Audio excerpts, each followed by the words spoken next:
I got some sugar, some sweetness. No beat, only sugar. All right?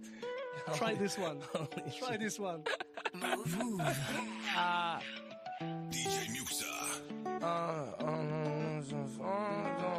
don't wanna fall down. I ain't finna fall down. Fourth quarter shorty, I'ma ball out. Don't go to work, baby, call out. Ain't no way, no stall now. I'm finna ball out. Fourth quarter shorty, no call outs. Don't go to work, baby, you call out. In the bedroom, all out. Perks on the What is going on? Welcome, and I am so glad you are with us here on this Tuesday night. We are going to plan on this 8:30 p.m. Eastern time. Now with the Contender Series season over, so Maddie and I can't burn any more Thank money. God, by the way. Yeah, absolutely. Contender Series over, so this will be our new time. Tuesdays at 8:30 is what we're going to shoot for here, 8:30 on the East Coast. And I'm glad you're here if you are here, because we're breaking down UFC 294 pay-per-view on deck from Fight Island in Abu Dhabi. I am so excited for this card. I really don't know what I'm going to do yet, but I'm excited for it. So I want to bring in my guy, the man, the myth, the long shot legend, Matty Tanner, to see how he's doing and how he's feeling about this card today. Oh, I'm so pumped, bro. I'm so pumped for this card. Let me ask you a question. Did this card get better or worse with the short notices? I think one fight got better. I think one fight got worse. So I'm gonna say about. Hold on, let me guess. Yeah. You said one got worse and one got better. Yeah. I'm gonna say you think the Makhachev fight got better and the Khamzat fight got worse. No, it's I wanted to see Oliveira get a second shot. That's what I was most pumped about. Because I think Oliveira, the way he looked, in Canada was just unbelievable. I wanted to see Oliveira. It's not that I don't think Volkanovski is going to be a good show, but I wanted to see Charles. So that's the spirit. Thank you so much, Robert. We appreciate you guys tuning in. Hope you make this part of your regular process for the week, because not only are we going to go through the fights, a little recap of last week, we talk UFC betting philosophy constantly. We can't help it. So glad you guys are diving in today. So why don't we dive in here? We'll take a little bit of a look back last week, UFC Vegas 81. Certainly an intriguing card. Last week we had a main event that ended up winning fight of the night on that guy, Sedriques Youssef, Edson Barboza. We'll just do a quick recap real quick. Yeah. So Sedriques Youssef, Edson Barboza. Sedriques Youssef looks like he's going to finish this fight in the first round, absolutely mauling Barboza. Had a chance by knockout, had a chance by submission. If you ask me, and I don't think this was talked about, I think Youssef used a lot of his gas tank in the first round. Edson had a ton of success after he survived it. So great fight, but not a profitable one for you and I.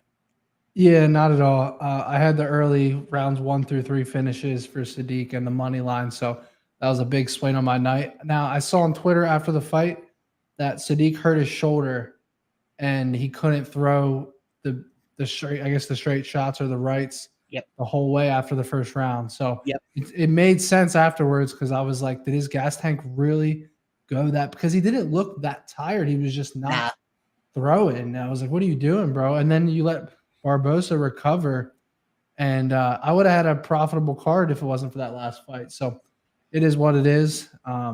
Had some bad reads on that card, but also some bad beats too. So a little of both. Yeah, but I'm just pumped for this. I'm just pumped for this card, bro. Yeah, for sure. You hit Jonathan Martinez round 2 for plus 900. I had Araujo by decision in the co-main. Got so lucky, so sweaty on that guy at plus 215. So we made a tiny bit of profit. Can move on. Get the apex behind us. So let's dive into this guy here. Abu Dhabi, 13 fights, a lot of new faces that we are going to introduce you to today. Maybe you know them from their work outside of UFC, but a lot of debutantes. That includes this very interesting gentleman right here, Shara Magomedov. Almost looks like an anime character. He's coming in, and he's a pretty substantial minus 245 favorite when we pulled these odds here, taking on Bruno Blindado Silva, who's a guy we have a lot of experience with at this point. At middleweight, fought Alex Pereira, fought Brendan Allen, so he's been in some high-level fights. So the promotion really thinks highly of Magomedov here in his debut. Maddie, my question to you is, do you? Yeah, so this one's tough to me, honestly, because he is pretty chalky to fight a guy like Bruno Silva here. But here's the thing. Bruno Silva I'm still convinced, and I took a bad beat on this fight because I had Pereira in rounds 2-3 knockout. Yeah. I'm still convinced that Bruno Silva has never been the same fighter since losing that fight to Alex Pereira. It was a 3-round fight. He got outstruck 108-59. That was back in March of 2022. Right. And since that fight, he's never looked the same.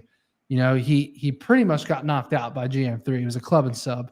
Yep. Then the Brad Tavares, cool. You knocked out Brad Tavares. The next fight, you get in a huge exchange with Brandon Allen. You go down, you get submitted. So I can see Bruno Silva being the value spot, but at the same time, I won't be shocked if he gets knocked out in this fight. You know, it's like it's in Abu Dhabi. The UFC wants to put this guy on to the scenes, and they think that Bruno Silva's kind of on the back end here with a bad chin. The one thing I didn't notice, and I don't know how much fight footage you watched on this guy. I watched a little bit, but like he fights off his back foot a lot. Like he's not like flying forward as like a knockout artist. Like he kind of snipes people and fights off his back foot. He's got really good speed and power on the feet. And then I saw the over under on this is like I saw on some of the DFS apps, it's like 6.5 minutes. So it's like it'll probably be a slightly juiced 1.5 round under. I actually think this fight could hit the first round. Or hit the second round. I think a lot of people think it'll be an early finish. I'm wondering, do you think Bruno would shoot a takedown in this fight? Now that's very interesting. He did shoot and land a couple on Alex Pereira. So I would just caution that because Magomedov's a guy that competes in jiu-jitsu regionally. I think he's actually underrated there, and that's something I was going to bring to your attention. Is I actually feel Ivan power rated as the stronger grappler in this fight. So that's kind of interesting. Well, Bruno Silva, no UFC submission attempts, no UFC wins or pro wins by submission to 7 pro losses via sub. Yeah. So that's a net negative grappler, pretty much any analytical way I'm going to put it in there. He did shoot twice on Alex. Alex, remember when he fought Alex, was very inexperienced at the MMA level. Like right. Andreas Michailidis had Alex Pereira pushed up against the cage for a round before, the flying knee knockout. So Alex at that point was kind of unseasoned in the MMA world. I think Magomedov is certainly, the price behind him is very interesting here for a guy making his debut. But like you said, Silva hasn't been knocked out professionally in 32 pro fights. So that's kind of the thing. It's like, I'm going to take the over. I'm going to do this because of Silva's chin. Well, he was dropped by Brendan Allen in his last fight. Like you said, he took 108 punches from Alex Pereira. That is a man that hits hard with fists of stone for a middleweight. I'm with you. That took years. That fight took years off of his life and years off his career as well. But years off of both. Yeah, I agree. I mean, I think the biggest problem here is that Magomedov, for all intents and purposes, seems like a sniper. Bruno Silva, 48% striking defense. He's a little reckless, but like this is on paper the type of matchup we want to target with him, right? Magomedov doesn't appear like he's going to be a guy that shoots a lot. He's going to be a striker. The reach is probably pretty comparable here. This is just the type of kid that I really don't like fading when I get into UFC. Aaron Bronstetter from TSN shares this stat about fighters with the phrase Magomed anywhere in the name have like a 93% win rate in UFC. This guy's dangerous. Nobody wanted to fight him in China. UFC took him in, even though they weren't really concerned. Because if you ever saw in that viral incident, he kicked a guy who tapped him out in a jiu-jitsu federation. Like he's a little not there upstairs. I think it's why he's the opening prelim, is in case he does something kind of sketchy and it's out of the public view. But I think Magomedov is the right side in this fight, probably inside the distance. I might be most interested by a submission prop. I know he doesn't have any pro wins via submission, but that is Silva's Achilles heel, and Bruno has been decently durable. So I hope we get better than 10-1 on it, because then I'd be interested. Yeah, I think he's going to snipe him on the feet at some point in the fight, maybe even in the later rounds. Yeah, I'm struggling with this fight, to be honest with you. I don't even really have much of a lean. I do want to wait to see what some of those long shot props look like. But this is, to me, this is a tough one. I just think Bruno has just so much damage and miles on him. Yeah. If Bruno was fighting better, I think you and I would have an easier time backing him as the guy with high-level UFC experience, plenty of knockdown and knockout power he's shown. He's just really struggled recently. Brendan Allen knocked down the Alex Pereira fight. Brad Tavares gave him the exact type of fight that he would have wanted, but this is a long time ago in his UFC debut. Andrew Sanchez took him down like for 2 rounds straight. He ends up coming back with a 3rd round knockout from behind. So I've always been kind of a fader of Silva, and it makes me wonder if I'm missing a potential upset. But I think I'll back the newcomer. Kind of sketchy though. So let's move on here to our next fight because we can only talk so much about the first prelim. Everybody's people's main event here, right? Viktoriia Dudakova taking on Jinh Frey in a fight that I don't think anybody asked for. But this is just the way entry level strawweight's going to crumble. Viktoriia Dudakova, kind of like this shaky favorite. Weren't sure what we were going to get off the Contender Series. Wanted to see how her wrestling stood up against Estela Nunes, and Nunes breaks her arm 34 seconds into the fight. So Dudakova wins by 1st round knockout in that fight technically. Now taking on 38-year-old Jinh Frey, who Frey has not had a lot of UFC success. Only 2 wins over Gloria DePaula, and then she was able to withstand Ashley Yoder, who we saw last week get her face opened up on both sides.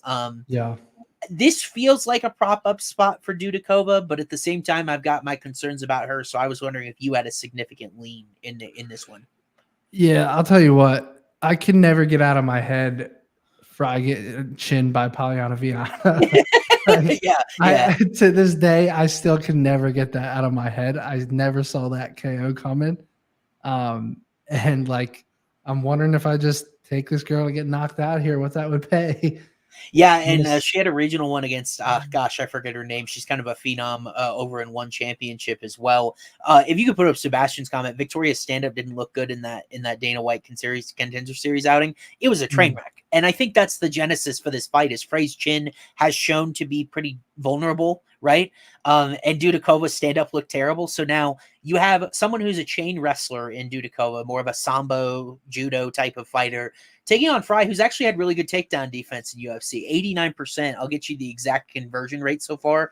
But Jinhu's fought Kay Hansen. She fought Loma Lookboonmee. She's actually faced tougher competition than you might think. So I don't know. I really don't know. The fight's minus 220 roughly to go the distance. So yeah. You know, and honestly, what happened to me last week, bro? I think we were both on that. What was the fight, the women's MMA fight to knock? Alexander Dixon. Oh my God, bro! Yeah. If that fight happened 100 times, I think it doesn't go. I think it goes under 99, and I think that was the one time it went the distance. I was just sick about that. Plus 115 on that under. Sign me up all day. I'll take that. If the fight happened 5 straight times, I'll take it the next 5 times. 100%. But yeah, I mean, this is just a weird fight. I think this chick's already up to like minus 600. I'm pretty sure the money line. Let's see. I pulled this afternoon and I've got her at minus 440. So I'm right about here where we've got. It's been oscillating in that range. And again, there's not a lot of difference in implied probability once you get past like minus 400. It's just about money talks. I don't think anyone's rushing to the window to bet on Jinh Frey. She got a couple takedowns in her last fight against Elise Reed. My question for the greater MMA consensus was, though, a lot of people, namely somebody who does a lock of the week as an underdog, was talking about how bad Dudakova's striking was and liked Estela Nunes for that reason.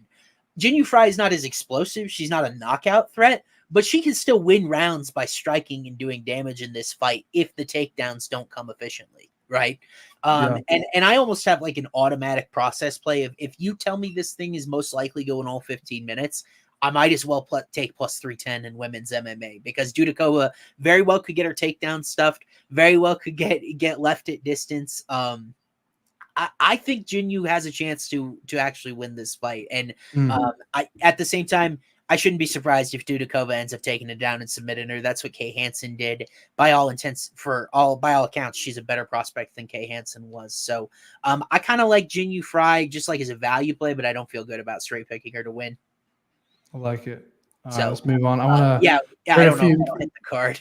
100%. I want to address just a few comments before we move on here. So Will says, "Hey, at the end of this video, could you guys do a summary of what you said for each fight?"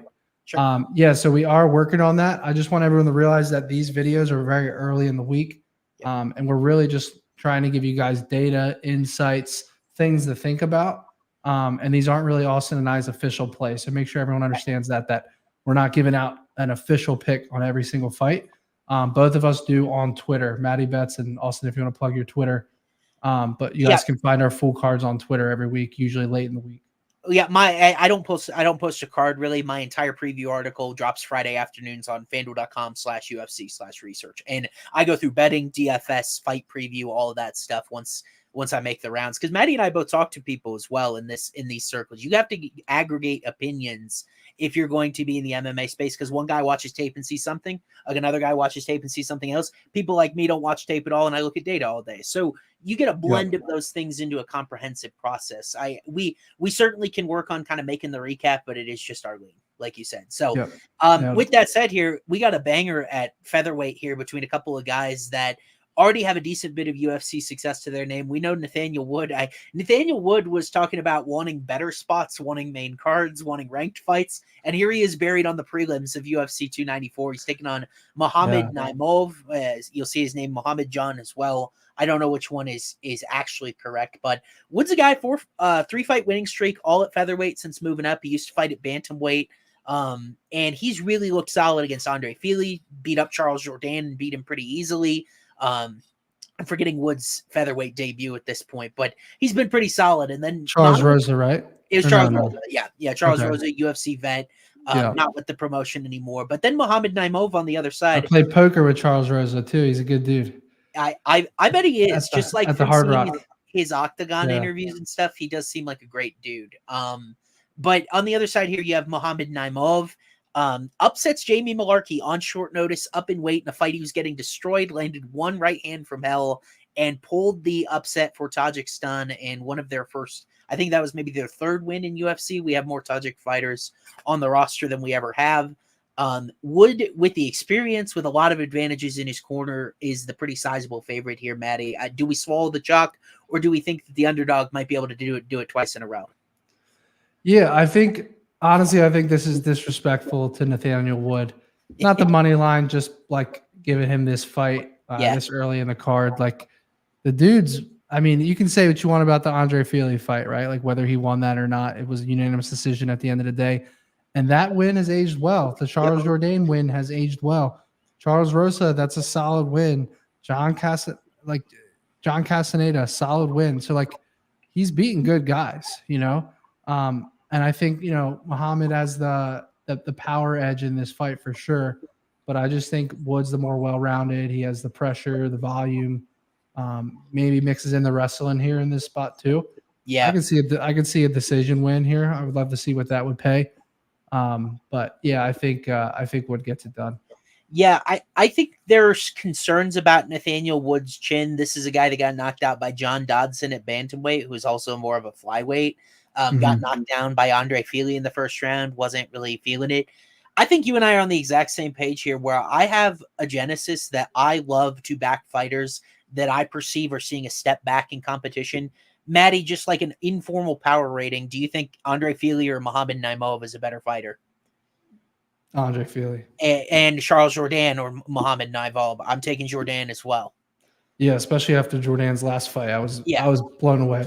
Yeah, I was impressed. And you know, there is a size element here where Naimov had the power to put out Malarkey, and then Wood has chin issues that we've seen occasionally. But everything else is slanted Nathaniel Wood's way. So I actually feel like coming off 3 straight decisions at featherweight, Nathaniel Wood's inside the distance props here are not going to be priced correctly. It doesn't have to be one-shot knockout power. Wood has shown submission skills before, 0.5 attempts per 15 minutes. We haven't really seen it since bantamweight, but maybe Naimov doesn't really have much there because Malarkey is not a guy that's going to test that as well.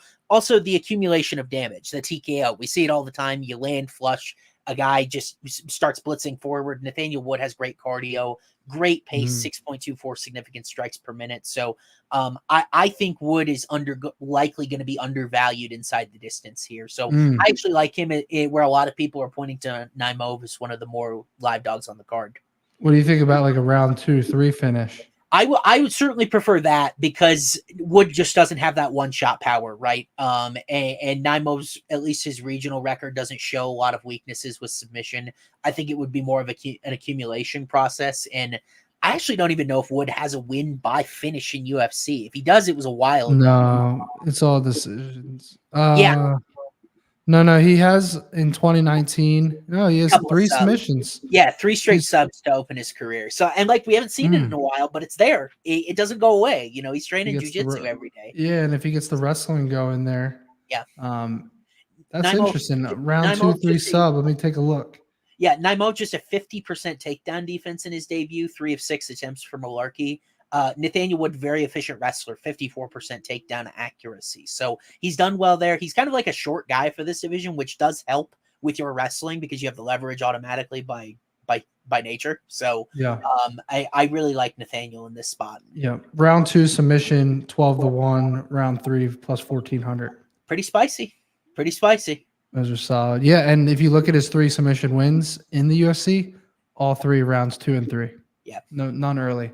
I'd be a little bit scared of the ground and pound situation, right? If you take sub and then all Don't of a sudden, say that. Okay. I won't bring it up. Let's move on. We both like Nathaniel there.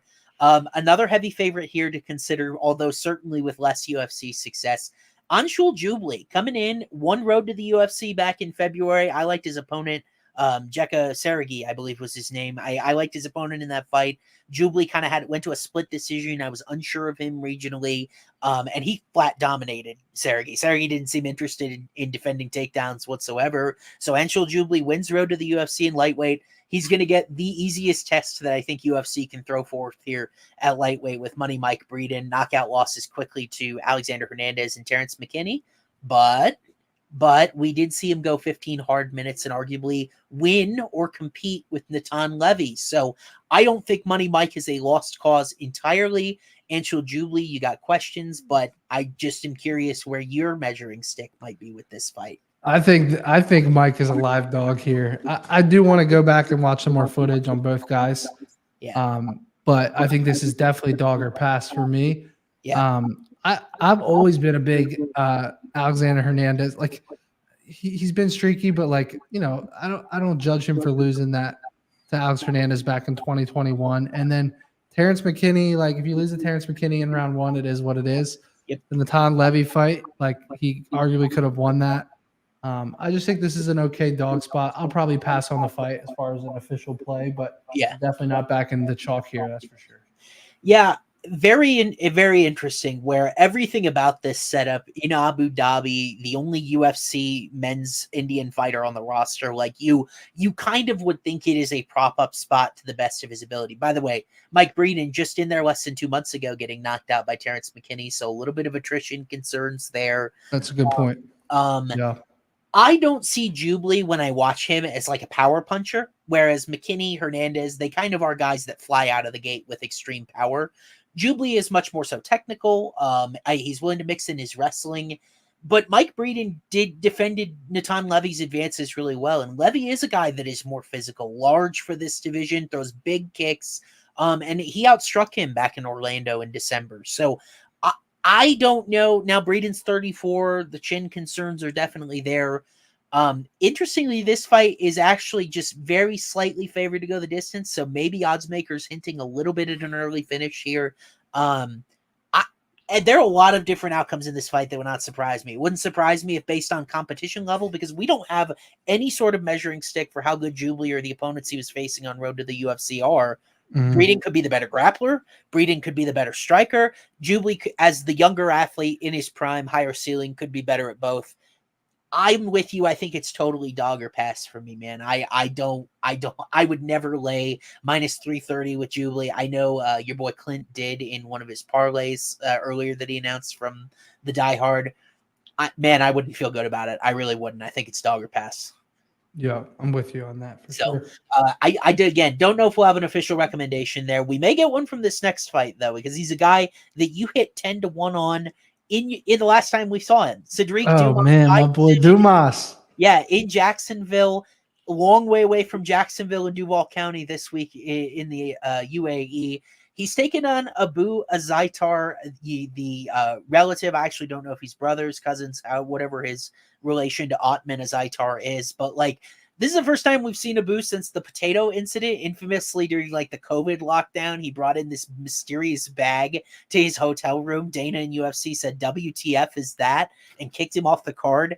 all of this stuff about what it was, thinking it was steroids or whatever, and then they find out it's potatoes. So he's back here at 37. Only UFC fight officially was Marc-Andre Barriault did the power bar thing, finished him in the third round after a slow start. And on the other side here, Sedriques Dumas is a guy that I have almost no sort of measuring stick for at this point. I expected him to be like this highlight knockout guy. In his official UFC debut, gets submitted by Josh Fremd, which is aging worse and worse. And Cody Brundage tried to jump the guillotine on him 5 times. And Dumas was basically, if Dumas had just thrown elbows and punches, he would have finished Brundage pretty much at any point, but instead decided to lay on top of him. So like, I don't know what his upside is here. I know Abu doesn't have any, so I don't really know what to do this fight. What are you thinking here, buddy? I think Dumas minus 200 is crazy. Interesting. Like, I think to lay minus 200 on that dude, like, take away who he's fighting, just anyone in the UFC to make Sedriques Dumas a minus 200 favorite to me is absolutely insane. I think I got lucky. Like, I had him 10-1 to win by decision against Cody Brundage, and I think I got a little lucky on that hit, if I'm being honest with everyone. So, I mean, look, Cody Brundage made every mistake in the book for that fight to go the distance, and then we see Brundage come out and just get mauled by Jacob Malkoun before that DQ. Like, Brundage, like, it's not impressive for Dumas to beat Brundage at this stage of Brundage's career. And then I don't think he's really done. Like you said, like, you thought maybe he'd be this guy, the power puncher, come in and knockout guy. Like, I just haven't seen any of that. The eye test hasn't shown me, like, what is this guy's core skill set? You know, I just don't know what it is. And I just don't see him as a minus 200 chalk against anyone. I think this is another dog or pass spot, and I probably don't touch the fight, to be honest. Yeah.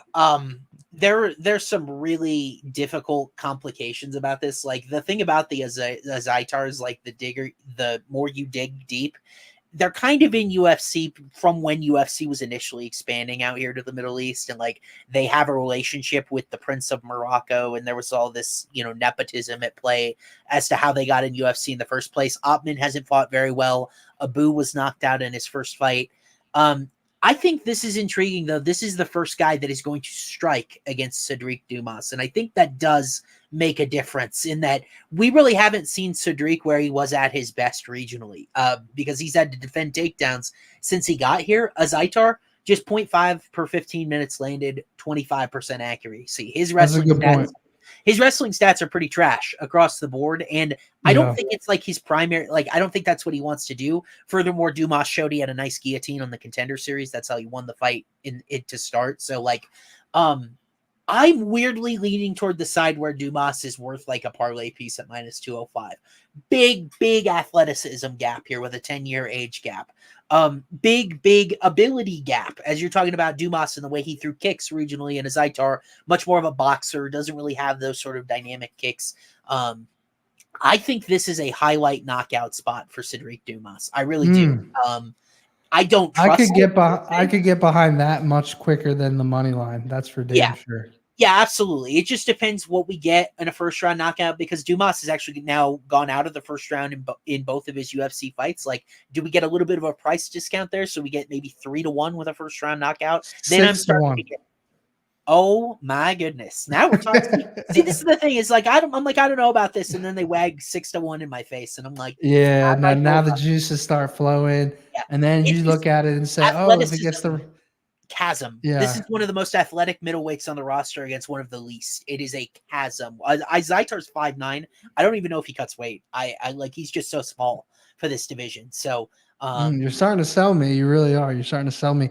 And round 2 knockouts plus 1,000. I didn't expect to be here. I was on Brundage pretty heavy. Now, Cody came in with no cardio, no game plan, just jumping Gilly a bunch of times. Landed 3 strikes against Dumas. Yeah, exactly. I mean, like, it was just a trash performance. It didn't tell us very much about either guy on 4 days' notice. But, the fact that Azaitar can't wrestle to me is very intriguing. So that's what opens up. Yeah, that's what makes these KO props have some value in my eyes. So. We'll workshop this. We'll workshop 100%. Yeah, we'll stay in touch this week and look at some footage and some different things. But from there, let's jump to my fight of the night, buddy. Because again, if you watch here, this will be my fight of the night when I get to my daily fantasy show. Because I think actually this is stackable on both sides with daily fantasy. Javid Basharat, I don't like talking badly against Basharats. They've really yet to put a foot out of place in UFC so far. Now, really his hardest test of his career without much argument here against Victor Henry. Henry's been in this spot before. His UFC debut against Ioni Barcelos was a 4-1 underdog, ended up cashing outright.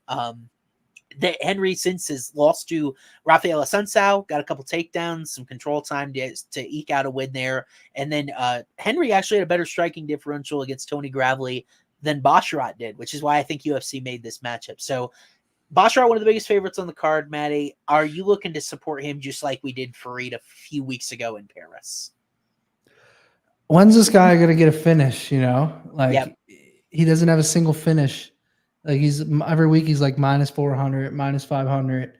He's undefeated, but he can't finish anyone in the UFC. He had that finish in round 3 in the that was a Contender Series fight. Yep. And then he fought Trevor Jones, Tony Gravely, like 3 straight fights with decision wins. I got some, but he's like overwhelmingly winning. He's like 3-1 ratio in these guys in significant strikes in every single fight.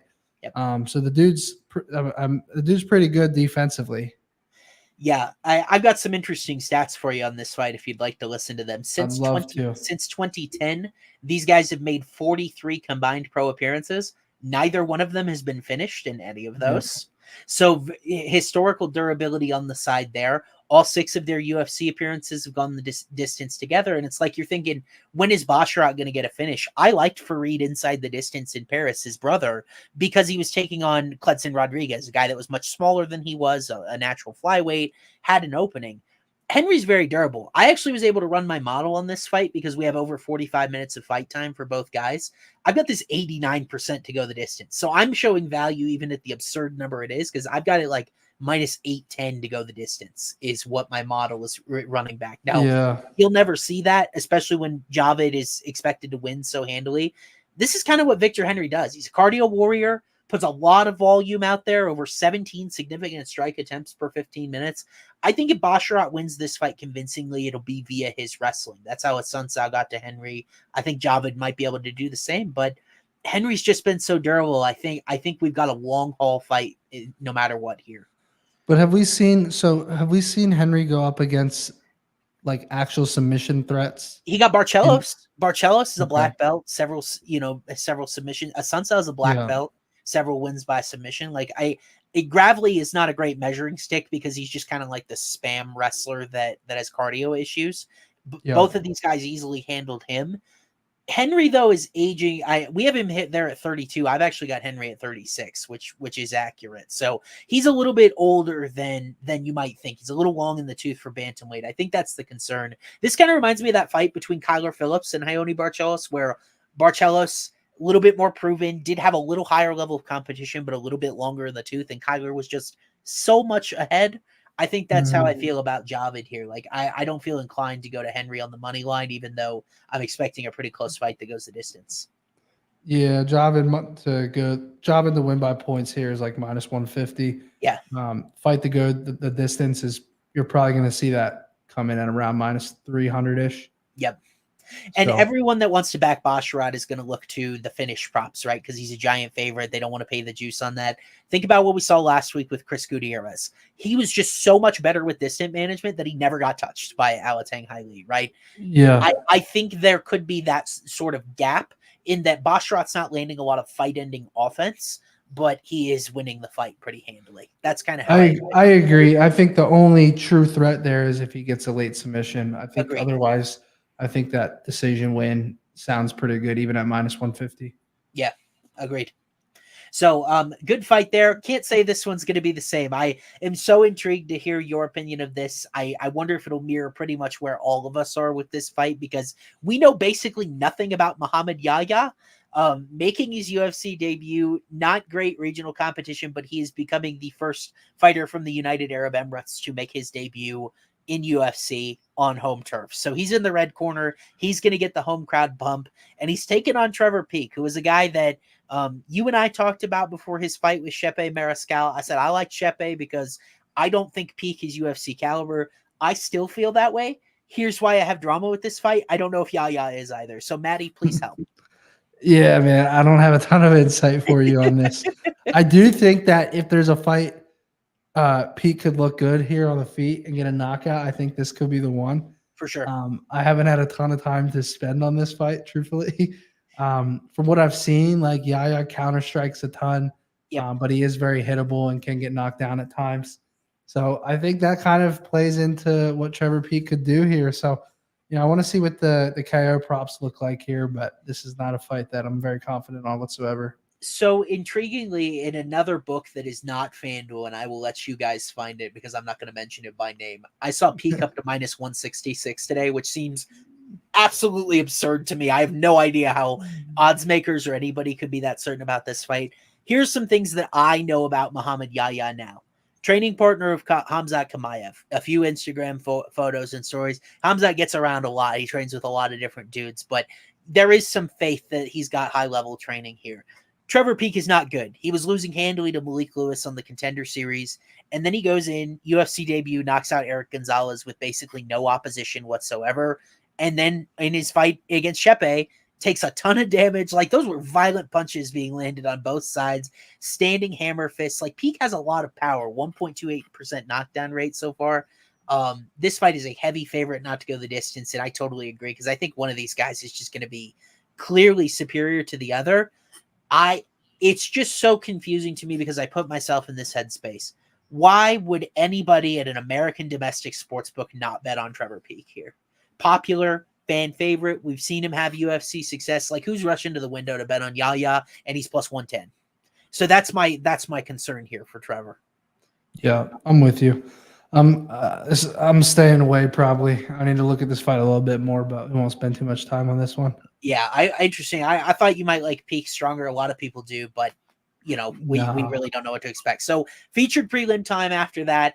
I texted you about this very, very late at night on the East Coast last night. I said it was always Tim Elliott, round 2, round 3 submission. I've actually kind of walked that back after running my model here. But Muhammad Mokaev, the biggest favorite on the card, as he usually is positioned as, flyweight phenom, right? Submits Cody Durden in his debut. Picked up 3 wins since. Like, Mokaev has looked really overall impressive. Taking on the ranked, durable veteran, Tim Elliott. Like, in this spot, similarly against a Habib prospect with Tyrell Mbekov, gets the shocking win, also takes out Victor Altamirano in the time since. So, like, we've got these guys both with some positive momentum entering this fight at flyweight. Maddie, am I nuts for thinking Tim Elliott has a chance to win this fight? I personally don't see it, but Interesting. Yeah. Honestly, which fight was it when Muhammad almost got subbed in his It was his last one against Jafel Filio, where Filio had right, that yeah. knee bar that That and that's was why Mokaev's been off for a little bit, right? Is because that was sick. fight, I remember I was at the Bellagio. Was it the Bellagio? No, I was at the Aria watching it at the BetMGM Sportsbook. And I remember watching it on the big screen, and I was like, this dude's knee, like, I couldn't believe that he didn't tap to that. It was unbelievable. His flexibility is off the charts, like just insane.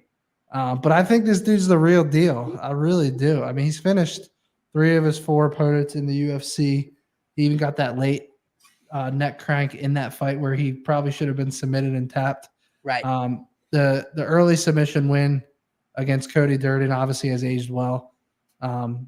But I don't know. I don't know how to handicap this fight. He's a massive favorite. I need to see what even the submission. What do you think a submission prop on him is? Minus 150? Yeah, Mokaev's submission is going to be pretty narrow, not only because he's been winning his fights by submission. Tim Elliott submitted 4 times in UFC. He had a lot of problems with that earlier in his career. The former Benavidez, Joseph Benavidez got him, Davison Figueiredo got him, Brandon Royval got him, and like Muhammad Mokaev would make a lot of sense on that list, right? Here's my problem with Mokaev is that when we talk about things that win fights, he's really struggled to separate himself on the scorecards to this point. He took down Charles Johnson 12 times, only landed 12 significant strikes. Then you look at the rest of his fight log against his last fight, Filio, 16 significant strikes, 21 against Malcolm Gordon. Bottom line there's not a lot of damage. It's a lot of grappling control and things that I think could potentially lead to a submission against Tim Elliott here. But Elliot's kind of a junkyard dog. We saw that against Tyur Ulanbekov, tried to take him down over and over again. Cardio warrior. He's made fewer of these submission mistakes as his career has progressed. And honestly, he was completely dominant in that Victor Altamirano fight. When I liked Altamirano, I thought he was a surging prospect that could have cleared the Elliot hurdle. Elliot turned him back, and that's kind of what he's been doing. So when Mokaev was in a submittable position against Jafel Filho, who's a guy that I think is worse than Tim Elliott at this stage, I don't get this betting number particularly, even though I'd straight pick Mokaev to win. My model is even more confused just because of Mokaev's lack of ability to have scoring moments. It actually has Elliot favored to win this fight. It makes sense. Yeah. Yeah. I think that fight to go the distance is what probably going to be on my betting slip when I get there, because I just think Elliot will be able to survive. Mokaev may be in dominant positions for a lot of it, but I think the betting value is on the 4-1 underdog in a fight that I peg to go the distance 65.4% of the time. Minus 150, go to distance. Yeah, I would still show value there at 65% in my model. So yeah. I would still take that. And it's intriguing that number is so high, right? Mm-hmm. Yeah, that's interesting. I don't hate that. You'll get a better number on Mokaev by submission with that prop sitting that way, though, which I totally would understand given the mistakes that he's made. And Mokaev probably has improved since March. He's only 22. He's an ascending fighter. That's a good point. Yeah, Elliot could get steamrolled here. It's just I don't think anyone's rushing to bet on Elliot, so I tend to think he's the value side. Will I get there with Ernest? Probably not. Yeah, let me see what Elliot by points is. Elliot by decision plus 575. Yeah, I'm absolutely showing value on that there because I've got Elliot winning this fight by decision 46% of the time because he basically has no finishing equity. Well, so he's got no finishing equity in my model because he's gone to a decision in 5 straight fights. So it's just saying, hey, this guy is a point fighter. He's not, you know what I mean? So, if you're going to bet Elliot, you might as well do a plus 575 by decision. I truly don't think he's got finishing upside here. Yeah, especially from what we've seen from Muhammad on their submission attempts. So I think that's a better bet for my model. Like if it ends up being right about Elliot, being able to score more in impact, I'd rather take 6-1 on a small dart. And if it misses, whatever. So yeah. Onto the main card we go, and we've got a Nurmagomedov on a main card in Abu Dhabi. He's just not related to Khabib whatsoever. Saeed Nurmagomedov gonna open us up at bantamweight. Boy, that loss to Jonathan Martinez certainly aged well for him last week. A little bit of a winner despite not fighting. And a lot of people thought he won that fight too. Yeah. So he's taking on the second fighter from Tajikistan that we'll see on the card here, Muin Gafurov, to open the card. Weird that Gafurov lost, but is getting the pay-per-view bump here. I think that has a lot to do with the side that I like in this fight. Just want to check in with you and see who you think is going to win this one. Yeah, I don't mind laying the chalk in this fight at all. Yeah. I think that Saeed's really good. I mean, you saw what Jonathan Martinez just did to Adrian Yanez. And, I mean, Jonathan Martinez only landed 38 strikes on Saeed. This dude's good. He's well-rounded. He can be dangerous. I think he's going to get a submission win here is what my gut tells me. But I do like him as a parlay piece on the money line for sure. I don't even mind a straight bet on his money line if you can get it in the low minus 200s there. But I just think there's levels to the game, and Jonathan Martinez is not a bad loss, especially considering that it was a very close. It wasn't a split decision, but it was a very close unanimous decision.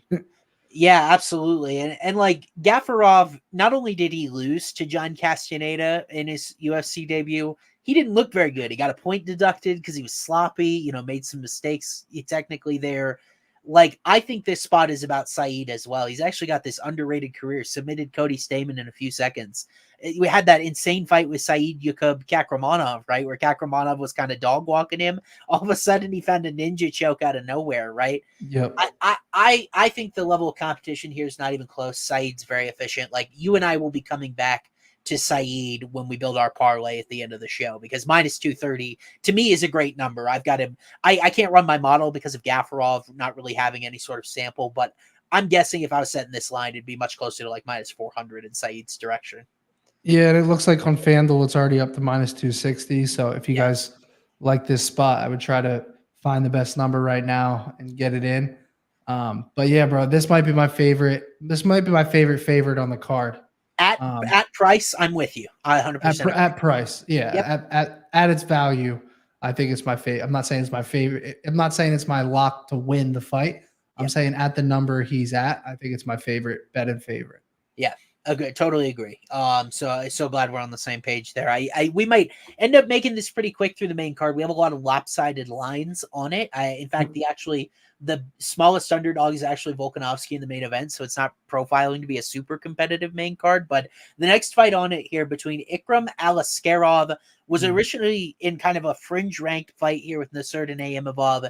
The veteran from Brazil, Warley Alves, will step in on short notice to face a guy that a lot of people don't want to face right now. Aliskerov, I think when it's all said and done, could be the biggest favorite on this card come lock. What are you thinking about Aliskerov? Are you buying or selling his debut against Phil Hawes?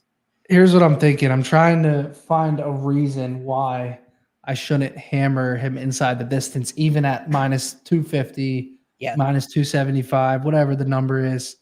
This dude is for real, man. Yep. Like, I think he's kind of going under the radar of this card, just with like it being an Abu Dhabi card and all the other guys with that end in the last letter V in their last names. Like, I think this guy is like one of the guys going under the radar.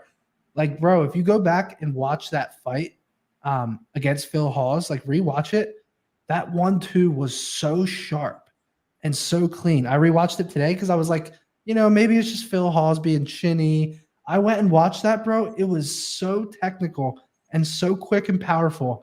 And he just put him out cold with that 1-2. Yep. And I was like, this dude is for real. Yep. Like, I just don't see a world where he doesn't get a round 1 or 2 finish here. The submission's also live, I think, in this spot. But I love him inside the distance. But again, you're going to pay an arm and a leg for even inside the distance here. But I just think this dude is the real deal. Right. Like, I thought he would have beat. Would you have took him against Paul Acosta? Ikram?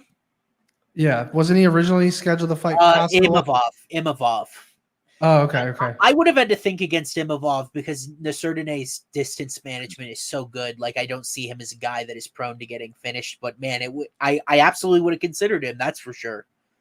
That was a much better fight. Real quick, power rankings. Better. Hold on, real quick. He was scheduled to fight Paul Acosta at 291 originally. Really? Yeah. That was the original schedule at UFC 291. And I was like licking my lips. I was like, I'm taking Ikram in this fight because I don't know what the odds would have been there, but against Paul Acosta, he's not a minus 500. It's probably pick him. It's probably, I don't know what it would have been, but I would have 100% took him in that spot. I think this dude's the real deal. I mean, like the last time we saw Paulo Costa, he was fighting competitively in the third round with Luke Rockhold. So that would have been a tough sell for me to take Paulo. But real quick, just a measuring sticks that we have. We talked about Phil Hawes. Better UFC middleweight, Phil Hawes or Warley Alves. To me, it's Phil Hawes without a shadow of a doubt. Right? 100%. Yeah. 100%. And he knocked Phil out cold. Now, Phil had some success in that fight. Some concerns with Aliskerov. Through the Contender Series, he's absorbing 7.88 significant strikes per minute. You may not know what that is by context. It's actually the highest mark on this card. And think about all the cans that we've talked about thus far. Like, he has had a bit of a propensity to take damage in the short fights that he's had. But I still think I see him like you. I see his offensive striking is excellent. 60% striking accuracy. Definitely capable and good volume with the takedowns. I think he's for real. And this is a total prop-up spot against Warley Alves. You look at Alves' competition. Alves, if you remember years ago, submitted Colby Covington with a cheeky guillotine, right? As well as he beat Alan Jouban by a horrible decision. He has not beaten anybody else that remotely matters in UFC. Like, Alves has just been kind of alternating wins and losses on the fringe of the roster, stepping in for the paycheck here. I like Aliskerov inside the distance. If we have that was in 2015. The Colby, so he submits Colby Covington in 2015. Yeah. Then he loses decision to Brian Barberena and then Kamaru Usman back to back. And then 2 years later, he gets knocked out by a flying knee to James Krause. Yeah. I mean, this is an older guy that now now he's stepping in to fight at middleweight. So he's going to be undersized against Aliskerov, who is every bit a natural middleweight. Yeah. Yeah, and it's like just so you get ugly. submitted. You get submitted by Randy Brown. You get knocked out by Jeremiah Wells. Like Jeremiah Wells would get destroyed by Ikram. Yeah. You know, Now, in my opinion. Now he did go the distance with Nicholas Dalby in his last fight, but he got hit 119 times significant strikes. and I don't have a very high opinion of Dalby. So, I think that Alaskarov, fringe ranked guy. I'm totally with you inside the distance. Let me ask you though, knockout or submission if you had a lead? I think knockout. He did Then get he doesn't submitted even by make it. Randy Brown in Yeah. round 2, but I think if it's early, I think it's a knockout. I can't get that visual out of my head of how sharp that. Like I seriously want you to go watch it after the show. Yeah. That 1-2 against Phil Halls was so clean. I have a lean toward knockout as well because all these 80% takedown defense is actually pretty good. I think Alaskarov knocks him out on the feet before he even has to think about it. Yeah, and it's in Abu Dhabi. The crowd's there. Like, exactly. You know what I mean? Like, he's just going to want to put on a show on the feet. He's like, why do I need to take this guy down? He's got the good takedown defense. I'm better on the feet. I'm with you, bro. I'm down to put the inside the distance in the parlay. Do we have it on FanDuel? Do we have it? I don't think it's up on FanDuel. Let me double check, though. Pain. I thought we wouldn't have to deal with this because it was pay-per-view, but... Yeah. I bet the Volk stuff is up. Volk is up, but the Kamaru fight isn't though.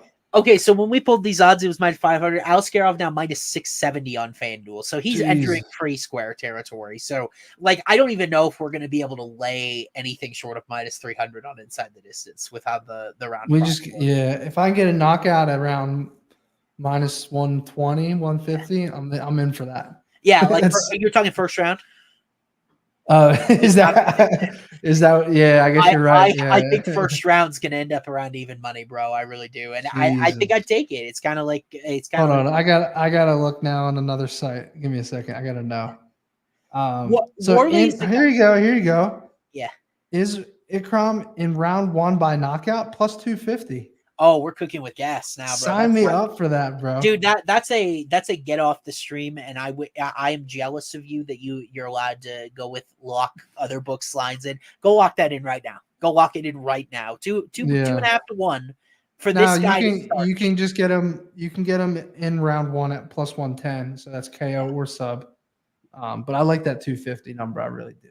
Yeah.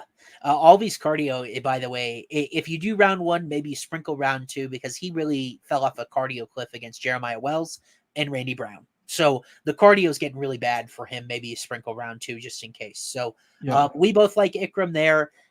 I'm curious to see where you are on this because at least we got two good dudes, right? The betting line is wide. We got another V name here with Magomed Ankalaev taking on Johnny Walker. Maddie, my model gave me an emotional panic attack today when I ran this and saw some of the things that I saw. I can't unsee them. It's like Halloween time. I'm frightened now. Talk some sense into me. Who do you think is the betting value side in this fight and why? I'm going to guess that your model is Johnny Walker as a favorite. No. Thankfully, it's not totally. But there are some elements to it. I was stunned with some elements based on who I think these guys are. Yeah. No. So this fight's tough for me. I do think Magomed Ankalaev is a little bit overrated and overvalued. I really do. Yeah. Yeah. I mean, the guy just doesn't have finishing ability. Like the Anthony Smith fight, Anthony was hurt, and he has finishing ability on the ground and pound. I think his ground and pound's actually kind of vicious, but he's not really. I mean, tell me about his takedowns. 0.99 takedown average. He's not really a guy that wants to take you down. 0 career submission attempts in UFC for a guy with a big name. It's kind of interesting. Yeah, and his knockouts, Ian Kutalaba, congratulations if you knock him out. He went the distance with Nikita Krylov, went the distance of Volkan Oezdemir, went the distance of Thiago Santos. I'm pretty sure he got hurt late in that fight too. Yep. Yeah, I think, and then the Paul Craig submission. Yeah. He got submitted by Paul Craig. That's his one loss. That was a little flukier. He was ranking him 59-18. But I just look at this as it's dog or pass for me personally. Maybe Magomed by decision if you want to play him here, because we did just see Johnny Walker go the distance here with Anthony Smith. I still can't believe that fight went the distance. I almost think Johnny Walker like felt bad for the dude. Like I really do. I think he's like, yeah, I'll just win this on the scorecards. I'm out striking him 90-40. Like I'll just take a decision win. He's talking about, stay away from my family and all this mental shit he's going through Anthony Smith's head in the octagon. So, and then the Paul Craig fight, like I'm pretty sure he just hammer fists him when Paul Craig, was trying to submit him. I'm pretty sure he just hammer fist knocked him out. Yeah. Ian Cutelaba submission was pretty nice. I mean, I think Johnny Walker has good upside as a dog. I think the problem is he's just I think he's a popular dog. I'm willing to bet he's one of the more popular dogs on the card. I do like the Ryan Spann win. I don't think that highly of Ryan Spann, but like I think the dude's dangerous, and he outstruck him 26-7 before finishing him in that first round. So I think Johnny Walker's dangerous, and I think that Magomed does make some mistakes defensively on the feet. He does get tagged at times. And I'm pretty sure Johnny Walker has he has a 7-inch reach advantage. That's crazy. That's huge. That's huge in this fight. I think if you take Johnny Walker, you have to take him inside the distance. Oh, yeah. Raise that number. I don't see him outpointing Magomed Ankalaev here. So, I think you could take a knockout prop if you're going to play Johnny Walker here. Maybe you go inside the distance more conservatively. Yeah, I mean, like, we both need to kind of acknowledge Johnny Walker's gotten a lot better in UFC since he debuted. I remember Halloween a few years ago, he was knocked out on the Masvidal Diaz card by Corey Anderson before Corey left for Bellator. But, I mean, Johnny showed legitimate technical improvements to outpoint Anthony Smith. I would have said if that fight went to a decision with Anthony Smith, Johnny would have been in big, big trouble because something would have gone wrong with his takedown defense, or he's just hadn't been a point fighter before that.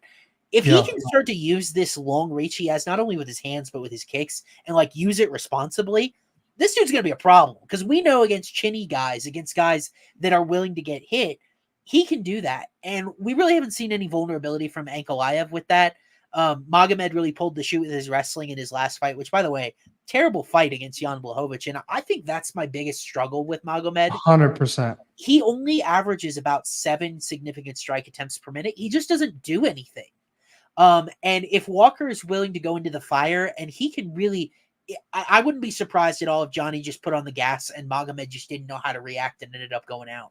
Just because that's not how Magomed Ankalaev typically fights. It worked to his advantage against Cutelaba.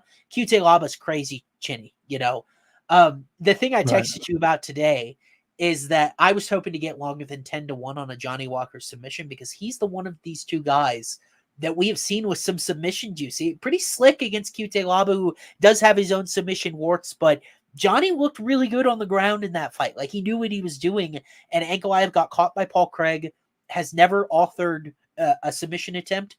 If it walks like a duck and it acts like a duck, maybe Magomed Ankalaev's not very good with jiu-jitsu, right? Like, and he hasn't. You ready for this?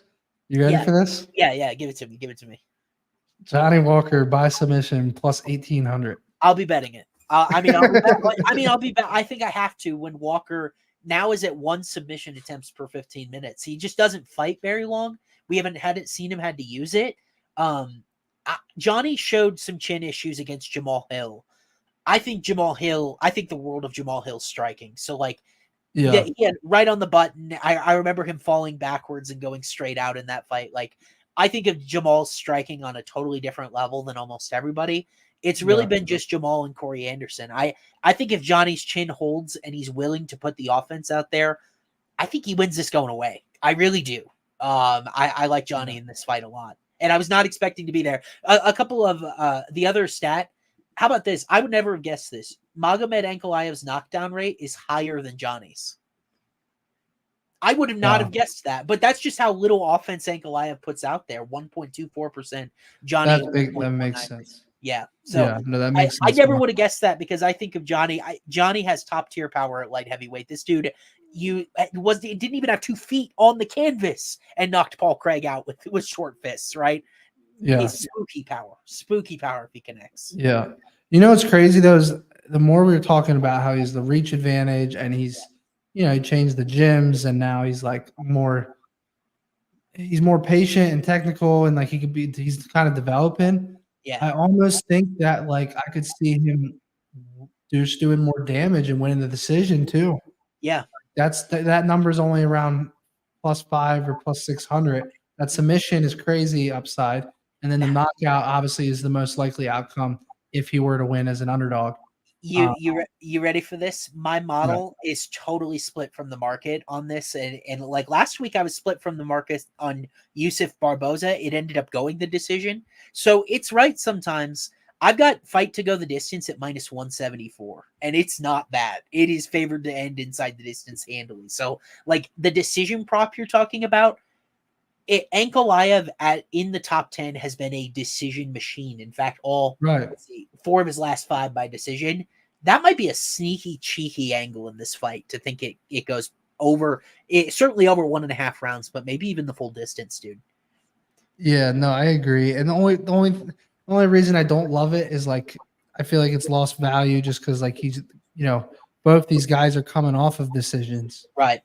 Like Walker's first one, I believe, right? Or no, not his first. He did go the distance with Thiago Santos on a 5-rounder. And then in his Dana White Contender Series debut, he went the distance. But other than that, it's been all knockouts and crazy knockouts, spinning back fists, flying knees, like submissions, like Jesus. Even liking Walker quite a bit, I've got Ankalaev by points at +125 here. So if you like Ankalaev in this fight, I would take his decision prop. I agree. I think that's the way to back him. Yeah, I can't see Ankalaev finishing him. I really can't. Maybe we'll both be dead wrong on that, but he didn't finish Jan. And at this point, Jan's durability is certainly more in question than Johnny's, if you ask me. Yeah, Johnny just feels fresher. Yep. Just not a lot of miles on the chin just because he hasn't fought very long. But after that, dude, we are into the meat and potatoes. You and I previewed this last week. Co-main event, main event. I said, what are your thoughts on the changes? You and I were complete opposite sides. So I don't know if it's going to stay that way as we talk about this fight, but hopefully what that gives our listeners is the right angle to make your own decision because these are high-level fights. I think both of the underdogs in these fights are live, regardless if I like the favorite or the underdog. This co-main event, Kamaru Usman, badass move to step in here on short notice at middleweight in a division he's never fought in to take on the boogeyman, Khamzat Chimaev, Boers. We don't really see him very much, but when we do, he is very scary, very dangerous. A lot of people think he's the best middleweight in the world. Maddie, Usman or Chimaev, not straight, but from a betting perspective, and why? I spent a lot of time on this fight and the main event this week, and honestly, I still don't have official picks. So I don't want anyone in this stream to think that these are my official picks. But let me give you some thoughts first of all. Let me ask you a question. Who comes forward in this fight? Because, I mean, my gut tells me Usman's going to fight off his back foot some in this fight. But if that doesn't happen, this is literally a car crash. I think because if you watch Kamaru Usman versus Leon Edwards, for example, especially in the third fight, it is forward pressure the entire fight for all 5 rounds, even when he's getting pieced up. He doesn't move backwards the entire fight. We know Khamzat's going to come forward. And just based off of that alone, I'm like, how do I not just bet this fight to not go the distance or, go under, for example? Or even in round one. In round one, 100%. Yeah.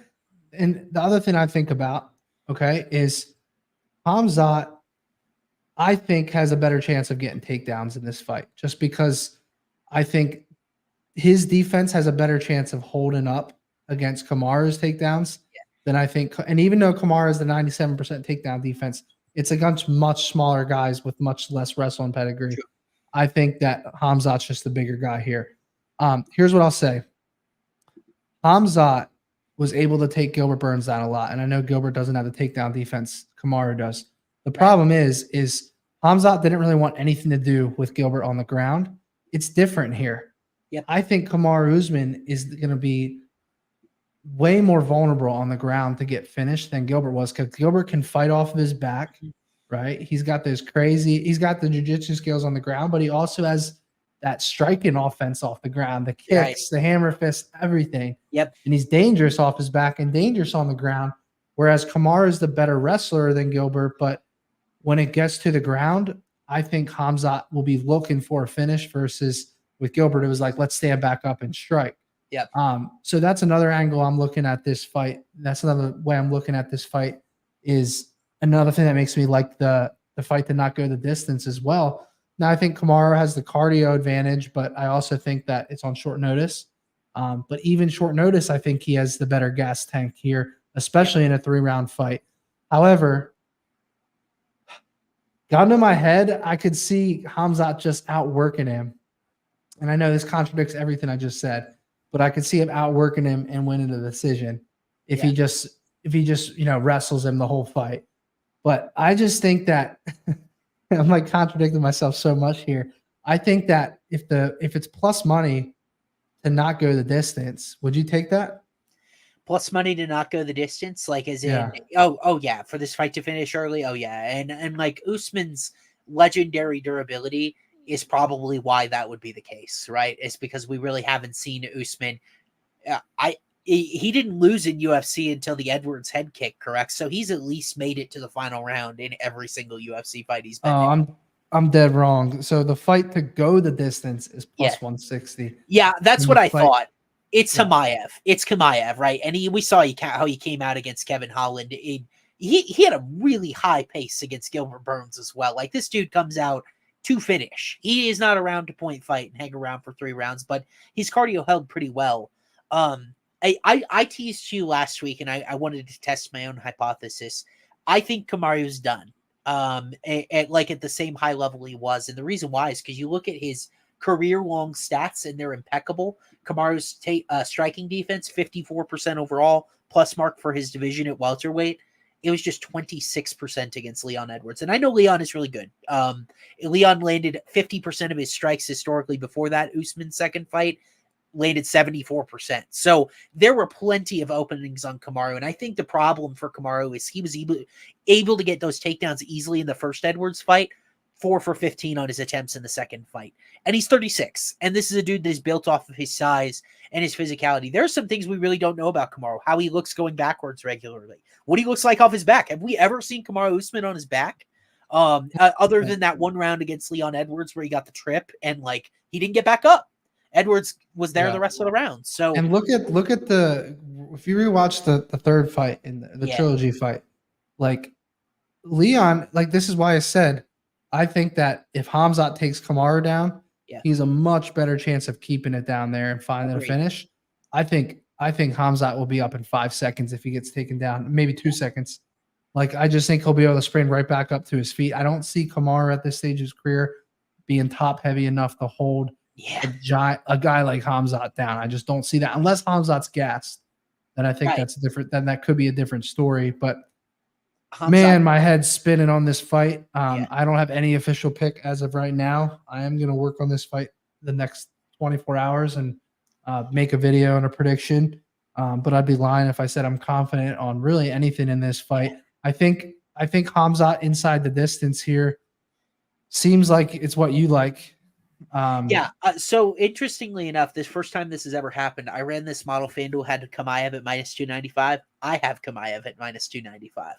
Wow. So I am dead set on the market. So I don't see a lot of value per se in that regard. But yeah, I think Khamzat's got to be the pick. I mean, ascending at different level of athleticism in his prime, there's a speed advantage. Really, the one concern I have for Khamzat is that he was very hittable in that Gilbert Burns fight. It was moving forward, so maybe a different position for Kamaru, but 41% striking defense overall. Kamaru's knockdown rate is bigger than you would think it is because he had that big blast on Masvidal, knocked out Gilbert Burns. Kamaru's knockdown rate is 0.75%, which, like, I've always thought of him kind of as a wrestler type, the clinching against Masvidal against the cage. But the way Khamzat easily ran through Kevin Holland, who is a guy that has a lot of size and physicality for that welterweight division, it makes me think that he pretty much would have done that to any 170-pound dude on the planet outside of maybe Colby, just because Colby's so comfortable in that world. But at the same time, he would knock Colby out silly with the difference in striking power and ability. So, at middleweight, I like Khamzat here. Here's what I'll say. In that Kevin Holland fight, I seriously think that Kevin Holland survives for another 60 seconds. That fight gets really interesting. And that's the only thing that concerns me in this fight. If you're going to take Khamzat inside the distance, I think you do it early. Yep. I think you play it early because he's a freight train early. But like if Kamaru survives the first 5 to 7 minutes of this fight, like then it gets interesting. Like what happens the second fifth, like the back half of this fight, you know, the last 7.5 minutes. Yep. What happens? You know what would be crazy is like a Kamaru round 3. I just want to see what that number is. Kamaru by knockout in round 3 is plus 2,400. And that's on FanDuel. Kamaru by a knockout in round 2 is plus 2,000.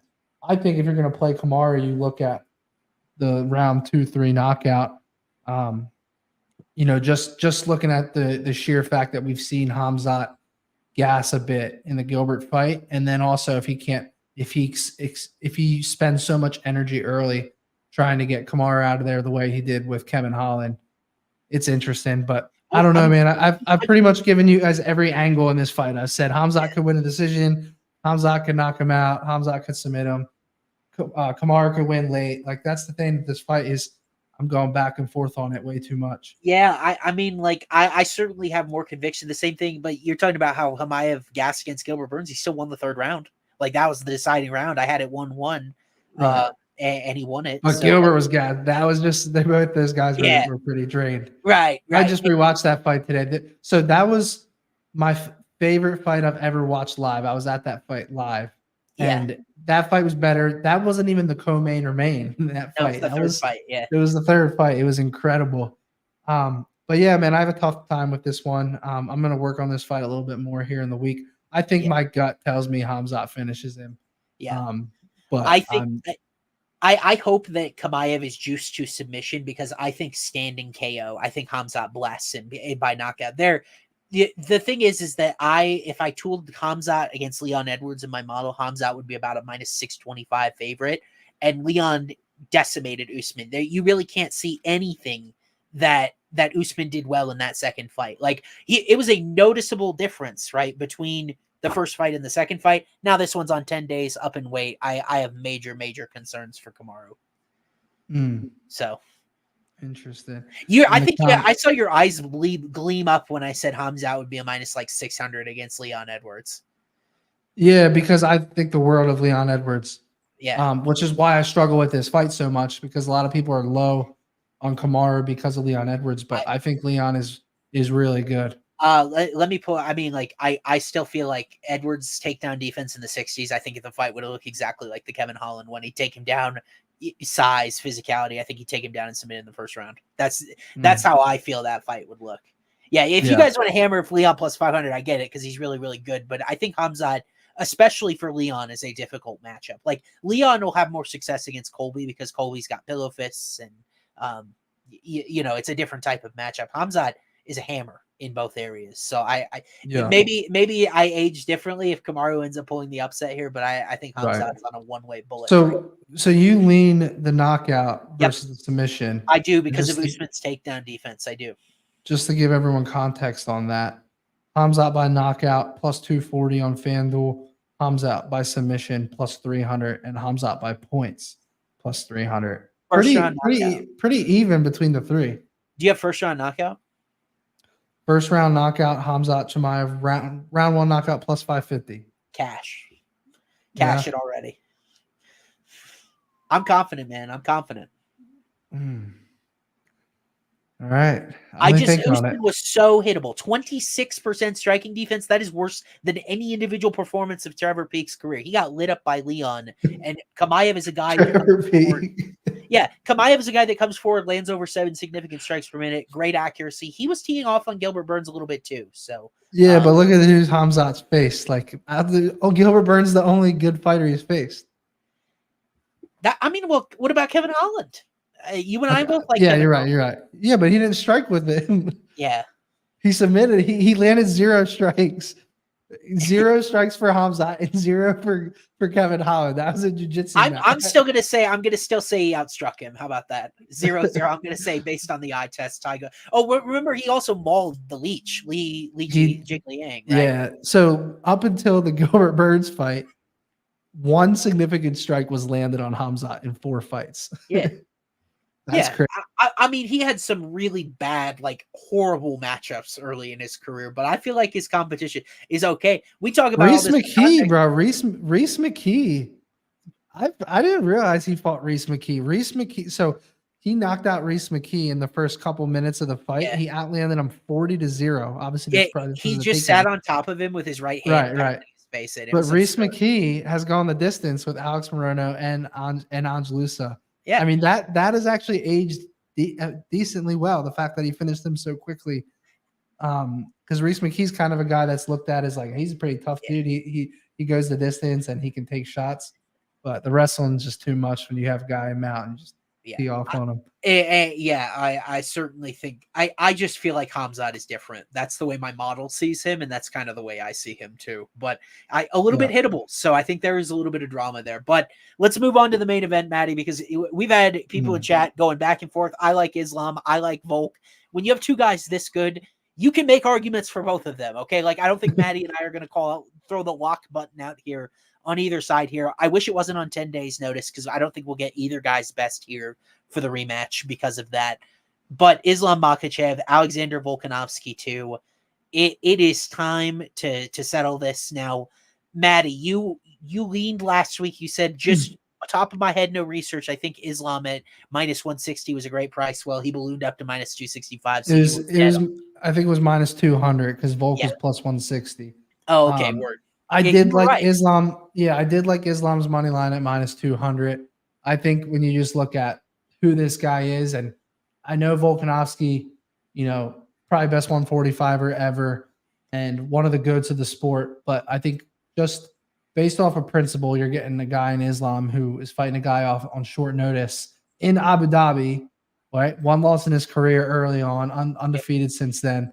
The Khabib Nurmagomedov protege, like just based off of that, minus 200, I thought was a cheap price tag, right? But then you start to look at the fight, you're like, it is Volkanovski. This guy stays in shape. Yep. He's good everywhere. He's not really elite anywhere, but he's just really good everywhere. I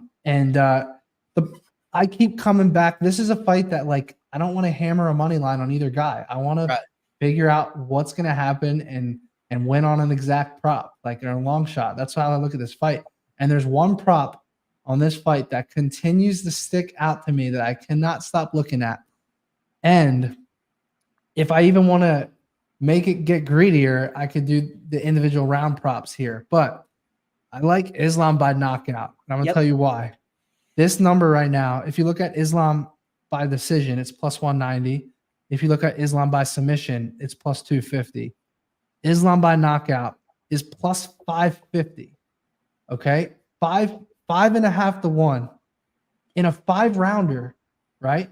Against a guy on short notice. Yep. Against a guy that is hard to submit. That Brian Ortega pretty much had submitted and he still got out. Yep. Islam showed us in a 5-round last time he could not submit him.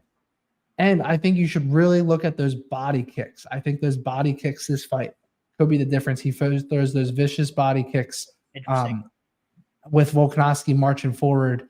I think those kicks could really add up and do some damage. And then if you want to get greedy and you want to take into consideration that Volk is coming in on short notice and although the dude stays in shape, this is a tall task and he can't be in complete fight shape, right? Agreed.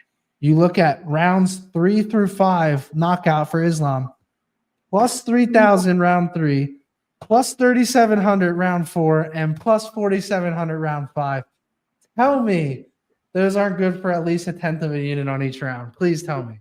I can't do that. And I'm going to say something that I think is going to upset our chat, but I want to make this very clear. Alexander Volkanovski is my favorite UFC fighter ever. I think he's the best MMA fighter ever, period. When you look at who he's gone through in his prime, went through Jose Aldo, much closer to his prime, the trilogy with Max, who has been on a different planet than everyone else at featherweight.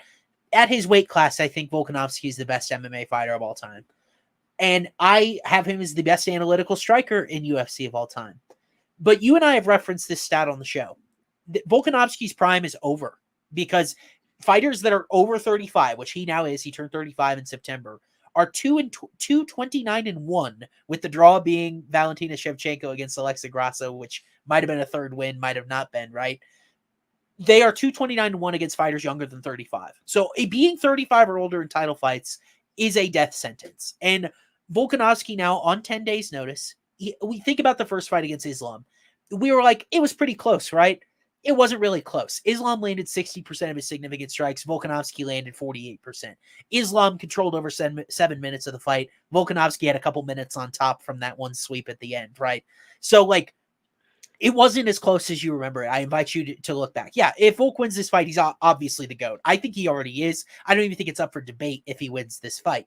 But that's a giant if, given the circumstances here. He was on a 455-pound camp in that first fight. He's not here. He's preparing for Elliot in January. That's a fact. Like, I don't even have to speculate about that. He admitted it as much.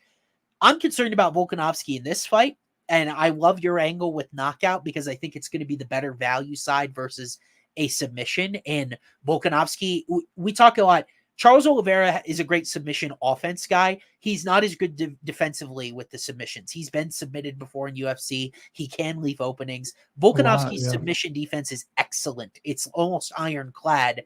Ortega got him about as good as you could, and he just didn't tap. Like, his neck barely exists to choke out. So I agree with you that I like the knockout angle, but we're talking about math. Volkanovski coming off elbow surgery, like, this number on Islam, even if you want to take the money line, is a gift because this is his weight class. He was preparing for this fight. It's in Abu Dhabi. This one's on his home turf. The last one was in Australia, right? Mm-hmm. So everything was going Volkanovski's way in the first fight, and it was still pretty decidedly Islam. I do like Islam inside the distance here. I love your knockout take. I couldn't agree more.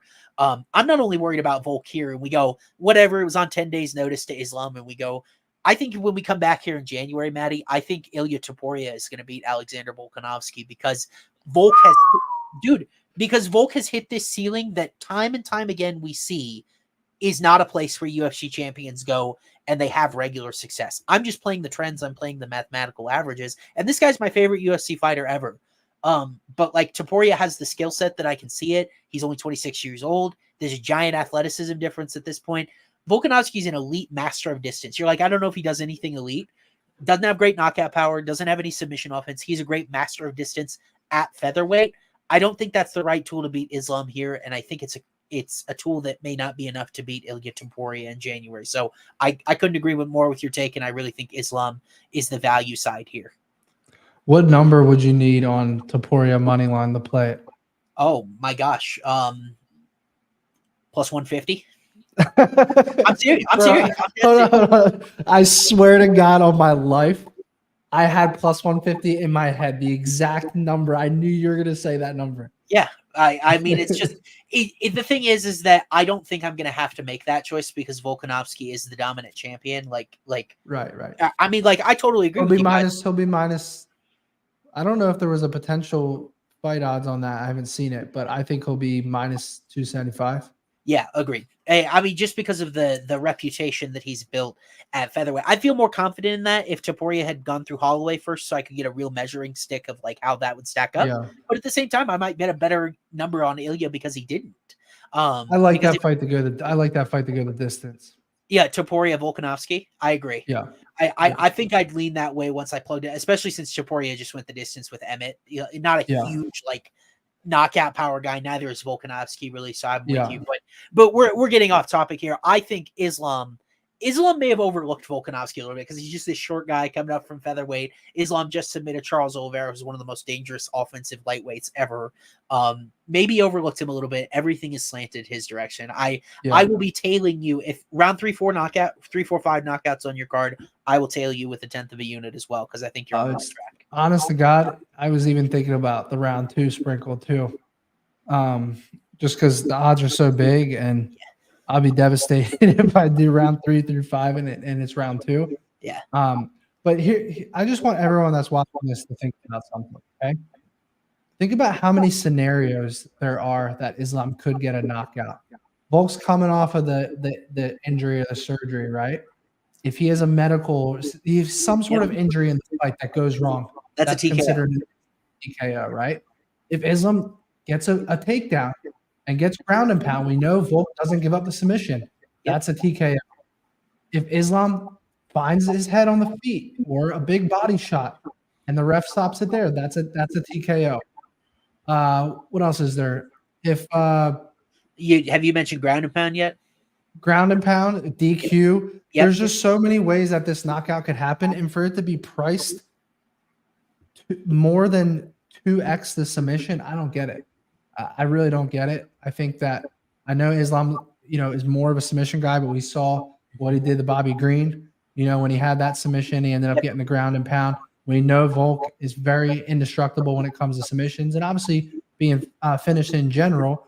Oh, the other thing I didn't even mention. What if he gasses? It's short notice. It's a 5-round fight, and it's short notice. That's the other scenario where this could go late, and he just gasses. And if he gasses, obviously that sub is live too.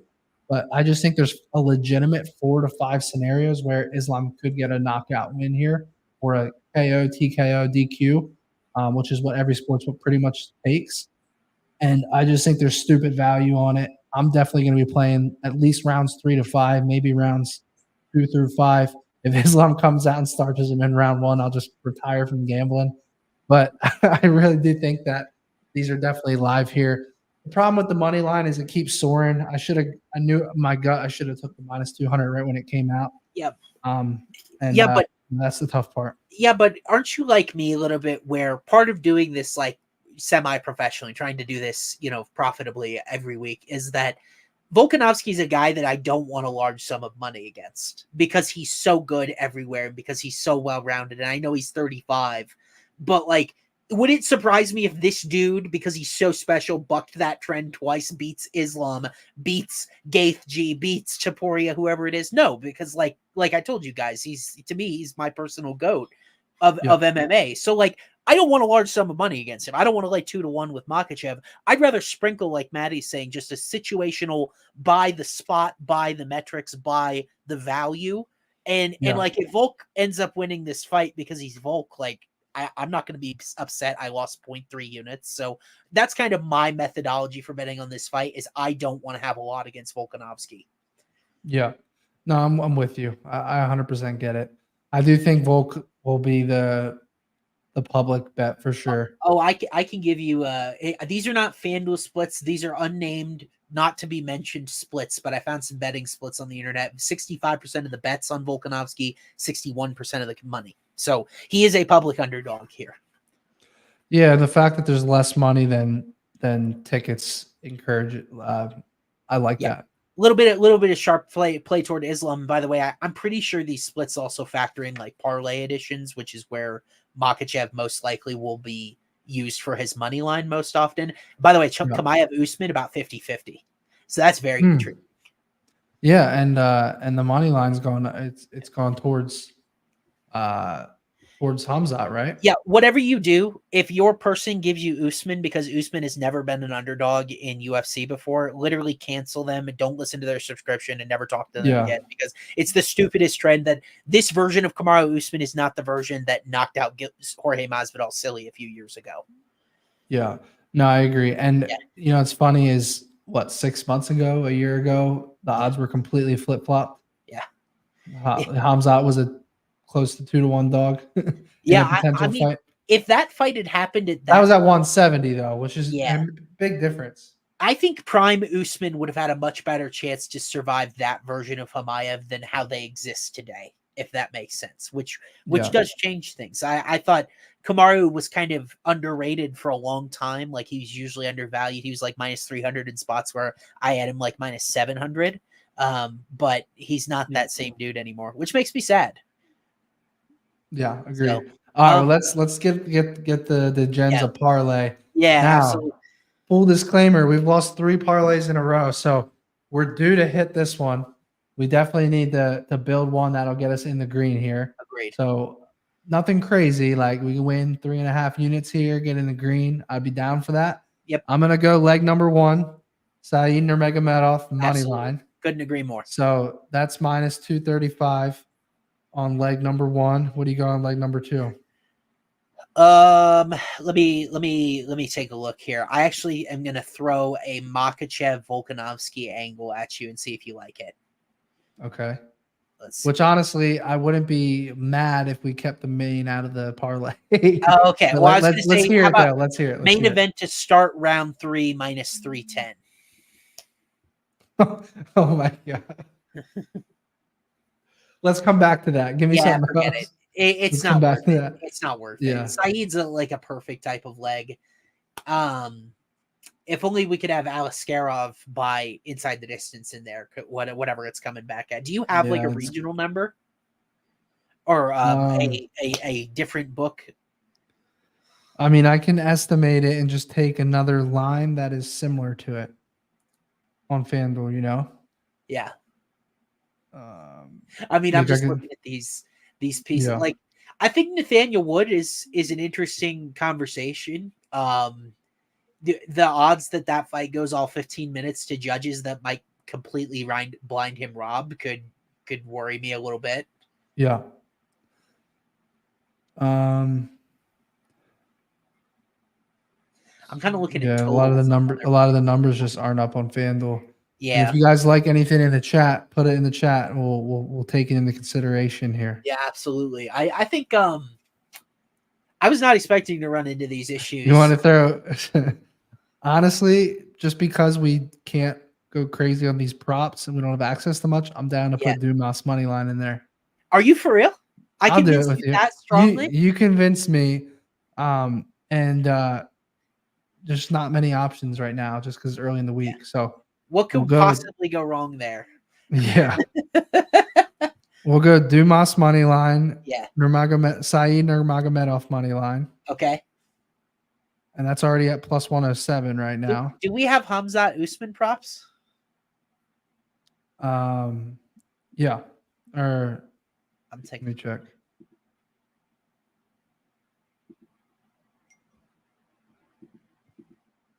Let's see. No, we just have the main. Well, to not go the full distance is minus 210. Oh no, we do have Khamzat props. We're good. Yeah. Yeah, Khamzat minus 210 fight doesn't go the distance. Do you feel comfortable with that? Because you were talking about Chimaev by decision earlier. Yeah, no. I mean, again, I think that there's a possibility he could outwork him and win a decision, but I also think that if Khamzat takes that fight to the ground, I think Kamaru is more vulnerable than we think on the ground. Agreed. Would you? I'm down for that. Would you? So you do not go the distance? Let me ask. Chimaev or hold on. Distance is minus. Yeah, that's exactly what I was going to say. And I'm thinking about our parlay as far as getting back in the green. I don't know if we get to 350. So Khamzat by KO or submission minus 120. So that brings our parlay to plus 280. So we need one more small piece. Oh, okay. I mean, could we throw Alaskarov's money line in there? Would that get us all the way there? We're gonna pay a premium, but I'm down. It's minus 6. I wish Basharat Henry over was out, because that's one my model's showing a value up to minus 800. So that would be a no-brainer. Yeah. Let's see. Or we go Nathaniel Wood money line. Yeah, I asked you about it. I didn't know if you heard me. Are you afraid at all that he's not historically been a finisher? We get robbed blind by Middle Eastern judging. We'll leave him out. I'm just that's all I'm terrified of there. Yeah. What was minus? Oh, Ikram. I mean, Ikram gets us even, bro. It gets us up money. All right, you ready for this? Yep. So add in the Ikram minus 670. Okay. So $100 pays 336, and we're up money. Okay. On the parlay. Let me throw this by you. I am showing value on Tim Elliott to win. I don't actually believe he will do so. Mokaev's money line is that shorter than Alaskarov, and one you would prefer, because you and I are fully in on Alaskarov. I actually think Elliott's the value side, even though I would pick Mokaev to win pretty handily. Yeah, but let's stay away from that. Okay, I got you. We're already at plus 336. We just go to the green, and we'll be up plus 0.1 unit if this hits. 100%. That's the game. Yeah, we're gonna hit one and then go back, and then from there it's about going up. Before we lock it in, you're good with Chimaev inside the distance. I convinced you enough when you weren't sure what you were going to do, but as you were talking it out, it sounded like you felt like Khamzat had more ways to win. Yeah, no, I'm going for it. I mean, look, that's the one. That's I'm the one scared tough of part to our parlay, right? You yeah, got to have one leg that you're sweating. I'm scared of Usman in this fight on his back foot and off his back. I think he could be a total sitting duck in either of those positions. That's why I love Khamzat inside the distance. I think feet or ground, it could be a problem for Kamaru. Right. Yeah, because like in the Gilbert fight, Gilbert gets hit, he can go down and survive off his back. He's dangerous. Yeah. All right, we're putting this in real quick, so it's going to show up on the screen in a second. If you guys want to tail this, $100 pays 336. That's on FanDuel. Saeed on the money line. I love that play. I'm straight betting that. I don't care about the juice there. I love that play. Yeah, that is more like a 5-unit straight bet type of line, just because it's a good value. Dumas on the money line, minus 220. Khamzat inside the distance at minus 120. Ikram money line minus 670. That's a 4-legger. You're going to get almost 3.5 to 1 on your money. That is the parlay for the show. Absolutely. Maddie, any final thoughts? I feel like we kind of conjoined our ideas. There's some that I feel more. I was a little nervous about Alexander. You really sold me on him. And then we talked through some. I feel like you and I are now going to this card more conjoined than we were. And that is a really, really sexy proposition. Yeah. So, absolutely. So 100%. Next week we will have, I believe we'll have a card next week, right? I wouldn't anticipate UFC's taking time off, but maybe they are in football. See, I'm just checking. Oh, no, next week, next week is off. Week after Brazil. Oh, wow, it is. Yeah, Jailton Almeida, Derek Lewis. So we will have no show next week, and then we'll preview Derek Lewis, Jailton Almeida. Spoiler. Almeida round 1. I'm just going to tell everyone right now. Yeah, and that may be a spot where we have to go back to talking about knockout or sub based on the odds we're going to get. But Jailton's been pretty sub reliant, so might just follow the trip. Poor Derek. Derek's going to speed run through this money for this contract, baby, that he just got off that flying knee. He's going to speed run through that thing. So we'll preview that in a couple of weeks. That's our parlay in chat. Absolutely feel free to look back, read through our notes. I'll have my write-up on FanDuel, FanDuel.com/UFC/research/UFC. Maddie will have his card later this weekend, guys. We can't wait for it. Until then, thank you so much for the support. Love you. All right, everyone. Thanks, Austin. You bet.